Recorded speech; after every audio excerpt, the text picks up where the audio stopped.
que é importante frisar o que eu acabei de dizer, né? Categoria 4 para categoria 3 não significa que a gente tem uma situação melhor, pode ser menos pior, né? Não, essa divisão em categorias é principalmente para facilitar a mobilização de recursos de resgate e de reconstrução. Na realidade, para o cidadão comum, a partir do nível 3, o risco de vida é muito grande. Ele precisa de ou se retirar da região, seguindo as instruções das autoridades, ou então se refugiar em um abrigo que foi designado para isso. Então, praticamente é nível 3 para o cidadão comum, se é nível 3, sair ou ir para o abrigo. E até nível 3 ainda as perdas são um pouco menores, mas ainda é bastante perigoso, você não vai ficar na rua com nível 1, nível 2. Mas o nível 3 significa uma tormenta muito, muito intensa. A gente viu algumas pessoas se aventurando nesse sentido, numas imagens em que o Ash saindo à rua, tentando brigar com o vento, enfim. É verdade, Cecília, mas é bom lembrar que nem sempre essas pessoas são pessoas assim, loucas. Porque às vezes ele tem uma informação de um familiar que está precisando de ser retirado, um remédio, porque lá eles têm uma consciência situacional, né, que é a noção do que está acontecendo, é muito bem trabalhada pelas autoridades. Então é muito difícil ter essa pessoa aí, um ou outro, muito pouco. Normalmente quem falece é numa tentativa de um resgate, de tirar uma pessoa que ficou para trás. Um homem que tinha um gerador no carro que saiu. A gente está com pontual aqui no telão que tem uma pergunta para você, Gerardo. Gerardo, a gente estava falando mais cedo sobre Tampa, uma cidade de 3 milhões de habitantes, onde 1 milhão vive em zonas bem costeiras que vão ser inundadas por esse furacão, não há a menor dúvida quanto a isso. São justamente os prédios novos, de luxo, mais altos, são as áreas mais valorizadas. É a mesma coisa em Miami Beach, é a mesma coisa no mundo inteiro. Áreas costeiras, que as pessoas gostam de morar, mas que estão com alto risco por causa do aquecimento global. O nível dos mares vai subir, essas áreas vão ser invadidas. Por que esse risco não está sendo levado em conta ainda?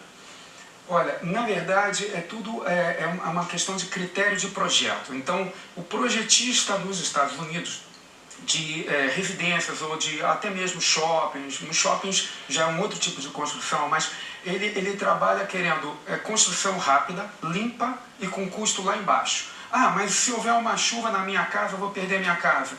Mas dá para construir duas com aquele custo. Então ele faz um seguro e recupera a casa dele. Ou então ele até perde a casa e reconstrói. O que ele precisa saber é o tipo de casa que ele tem e diante de uma tormenta como essa, ele simplesmente sai ou procura um local seguro, porque eles têm uma agência de gerenciamento de emergência e crise. Os Estados Unidos têm uma agência que orienta, quando você constrói uma casa, ele te diz, construa uma parte segura.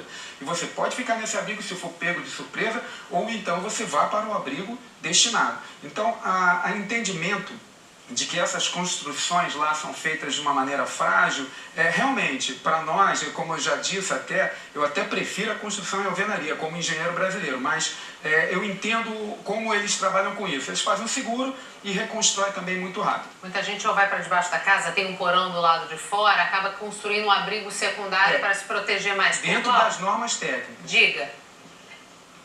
A minha pergunta não era sobre construção, era sobre o zoneamento, quer dizer, as regiões que estão sendo ocupadas por prédios novos, onde as pessoas estão construindo, vão ser inundadas com o aquecimento global, é inevitável. Esse risco não está sendo levado em conta. Esse é um problema de análise de risco que nós temos que, quando a gente é convidado a fazer como profissional uma análise de risco, a gente reconhece que existem essas áreas e é algo que a ciência já sabe que está havendo essa modificação. Há dúvidas se isso é cíclico ou se realmente é fruto de algo que esteja acontecendo agora, questão de aquecimento global. Mas o fato é que construir nessas áreas é sabidamente um risco. E quem paga e quem constrói é que banca esse risco. E lá eles assumem essa forma, eles querem assumir esse risco. Eu não recomendaria, mas aqui no Brasil nós temos outras construções com outros fenômenos de deslizamento, e que não se gasta o que se tem que gastar para construir, que são as moradias mais pobres. Mas você vê também em costas verdadeiras mansões bem construídas. Então esse gerenciamento de risco, esse é o nome, depende muito dos critérios que você, como projetista, recebe do cliente para fazer a construção. Eu estava lendo em artigos internacionais, pontual inclusive, que Tampa está entre as 10 cidades realmente que corre mais risco de sofrer com catástrofes naturais relacionadas ao aquecimento global, justamente o que você estava falando. Mas eu concordo com o pontual que já é tempo, sim, de as autoridades pensar na ocupação dessas áreas, já que os efeitos estão bem visíveis.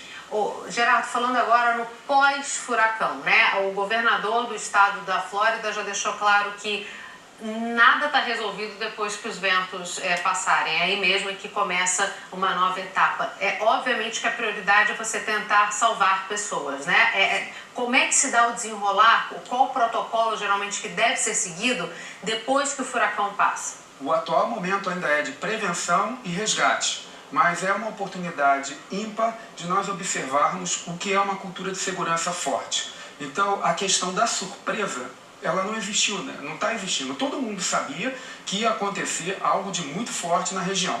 E as autoridades também, elas não dão alertas tentando esconder da população o que possa acontecer dentro de uma cultura de proteção, até mesmo paternalista. Não vamos falar para não assustar. Não, eles dizem exatamente o que pode acontecer e muitas vezes não acontece. Como eu já recebi vários alertas estando lá e não aconteceu como se esperava.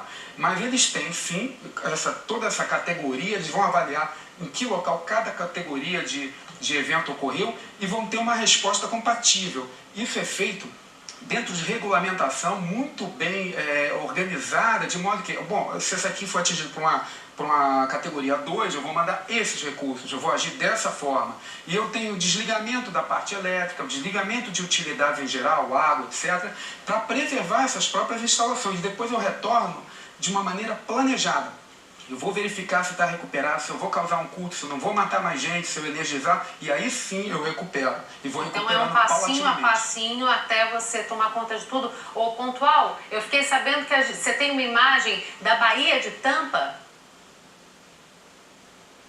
Isso foi uma coisa impressionante que aconteceu hoje de manhã e tinha acontecido nas Bahamas anteontem. Antes do furacão chegar, a zona de alta pressão, que é a zona do cerne do furacão, né, do centro do olho do furacão, ela drena, o oceano vai ter a água vai embora para essa zona de alta pressão e esvazia. A gente está vendo a imagem da Baía de Tampa, que é uma baía bem rasa, mas ela foi totalmente esvaziada hoje. As pessoas estavam andando dentro da Baía de Tampa porque ela ficou seca. Hoje toda a água saiu da Baía de Tampa, absorvida por essa zona de alta pressão que está mais ao sul. É claro que essa água vai voltar quando o olho do furacão chegar perto de Tampa, a água vai voltar. Não vai voltar como um tsunami, não é uma onda, mas vai subir, vai ser como uma maré alta que vai encher e vai alagar a cidade toda. Mas olha que impressionante, está tudo seco, porque a água foi embora antes do furacão chegar. É um fenômeno que era previsto, só que ele só acontece dessa forma tão visível em furacões muito grandes como esse. Gerardo, antes de você comentar, a gente quando viu essas imagens da Bahama, a Carolina Smith também comentou, né, que é como se o furacão chupasse toda a água, diferente do tsunami, que é uma volta do mar para voltar mais intenso, um recuo do mar, perdão, o furacão é como se ele sugasse toda essa água e depois despejasse como tempestade em outro lugar, né? É um fenômeno que envolve diferença de temperatura e pressão. Então você consegue fazer a vaporização de grandes volumes d'água, por isso ele é muita energia em circulação sob a forma de ventos, de água. Por isso que ele fica cada vez mais forte quando está sob o mar. Exatamente, ele é alimentado pela água e depois ele retorna com uma própria tormenta, com chuva, com água, e ao alagamento, a maré sobe. Então é uma dinâmica complexa. Hoje nós temos muita tecnologia e eles lá têm a seu dispor a NASA, por exemplo, para monitorar um fenômeno como esse, e a gente consegue enxergar isso tudo. Mas durante muitos anos nós não tivemos esse tipo de informação. Essa baía ela só enche novamente com a chuva, a água volta? Como é que funciona essa volta da água? Justamente esse movimento de volumes monstruosos de água só é possível por causa do tamanho de energia que está em ação durante esse fenômeno. Então, essa água que está subindo vai descer novamente e vai voltar tudo ao normal. Só que precisa, o processo para isso acontecer causa essa devastidão que nós estamos vendo aí. É muita energia.